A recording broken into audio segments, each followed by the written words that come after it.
Salut tout le monde, j'espère que vous allez bien. Aujourd'hui sur Carly's Cooking, on fait une recette à base de flamants roses. Non, pas à base de flamants roses, mais sur les flamants roses. C'est des oiseaux que j'adore, je trouve que c'est trop mignon. Quand on les voit qui se tiennent juste sur une patte comme ça sur les eaux turquoises, c'est hyper coloré, c'est vraiment beau et ça m'a inspiré cette recette. Alors aujourd'hui, on fait un gâteau aux couleurs du flamant rose, à l'intérieur comme à l'extérieur, et aussi sur le dessus, il va y avoir des petites figurines en forme de flamant rose. Vous voulez savoir comment faire? Vous êtes curieux? C'est parti! Pour le gâteau, on a besoin de 180 ml de crème liquide 35% de matière grasse, 180 g de farine, 2 œufs, 180 g de sucre, 6 g de levure chimique, une cuillerée à café d'arôme de vanille, du colorant rose et pêche.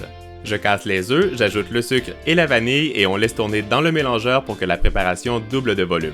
Pendant ce temps, mélangez la levure chimique dans la farine et montez la crème liquide en chantilly. Quand la préparation est bien mousseuse, tamisez la farine à l'intérieur et pliez délicatement avec une maryse ou une spatule. Terminez en ajoutant la crème fouettée très délicatement.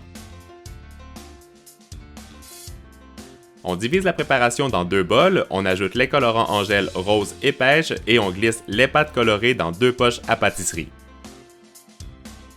Je graisse un moule à fond détachable de 15 cm de diamètre avec du beurre et je place un cercle de papier cuisson au fond du moule. Et maintenant, videz les deux poches à pâtisserie à l'intérieur en faisant des zigzags et assurez-vous de bien mélanger les couleurs parce que c'est ce qui va donner le beau motif à l'intérieur de notre gâteau.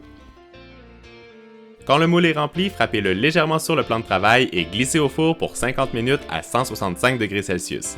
Pour le glaçage, on utilise 270 g de sucre glace, 115 g de fromage à la crème, 40 g de beurre, une cuillerée à soupe d'arôme de vanille, du colorant bleu et rose. Mélangez le beurre mou et le fromage à la crème avec un fouet et quand c'est bien lisse, ajoutez l'arôme de vanille.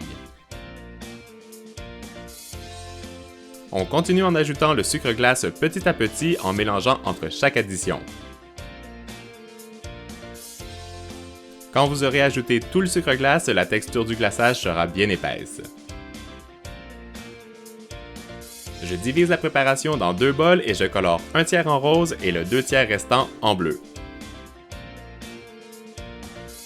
Pour la décoration, j'utilise du sucre coloré rose, des jelly beans roses, des mini bonbons en forme de banane, du candy melt rose et des bâtonnets de biscuits à la fraise.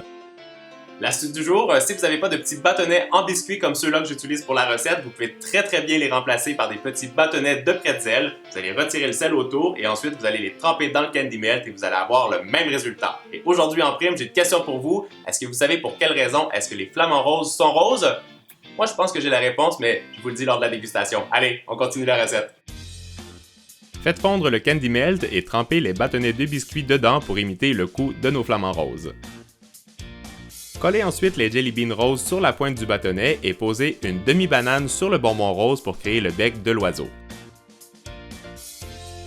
Quand c'est bien figé, vous voyez, on a la tête de notre flamant rose. Je mets le reste du candy melt fondu dans une poche avec une mini douille étoile pour faire les ailes de nos oiseaux.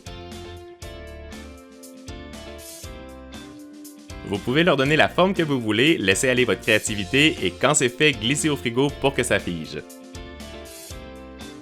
Quand le gâteau a refroidi, on retire le chapeau et on le coupe en deux parties bien égales.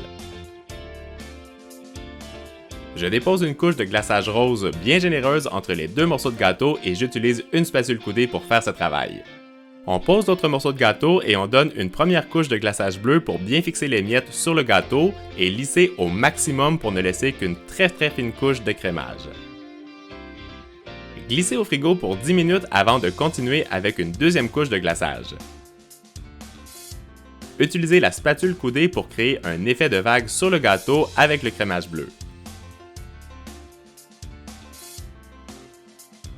Je mets le reste du glaçage rose dans une poche avec une grosse douille ronde et je fais le corps du flamant en pochant un gros point de glaçage que j'étire en forme de pointe.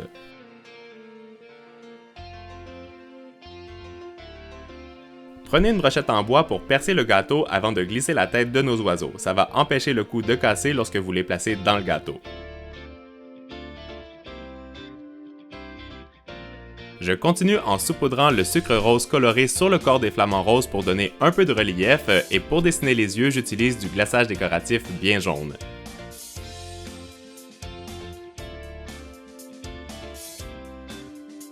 On termine en posant les ailes roses en candy melt sur les côtés du corps des oiseaux et notre gâteau est prêt. Boum! Et voilà, notre gâteau flamant rose est terminé. J'espère que vous avez aimé ça. Moi, j'ai juste l'impression qu'ils sont prêts à s'envoler sur les eaux turquoises de ces beaux flamants roses. Si vous avez aimé la recette, vous savez quoi faire. Mettez des pouces bleus. Pour ceux qui ont des questions, ça se passe juste en bas. Vous savez que j'adore vous répondre. Et surtout, n'oubliez pas, essayez de vous abonner à la chaîne YouTube parce que comme ça, vous restez en contact avec moi et vous voyez toutes mes nouvelles vidéos. Maintenant, on passe à la dégustation et je vous fais des gros bisous.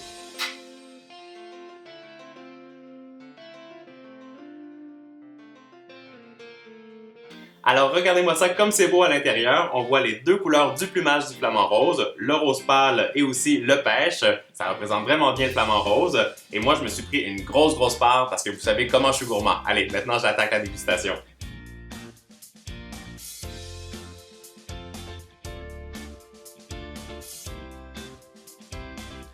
Le gâteau est très moelleux avec la crème chantilly qu'on a ajoutée à l'intérieur, ça ajoute beaucoup de légèreté et le crémage Philadelphia, c'est juste une tuerie.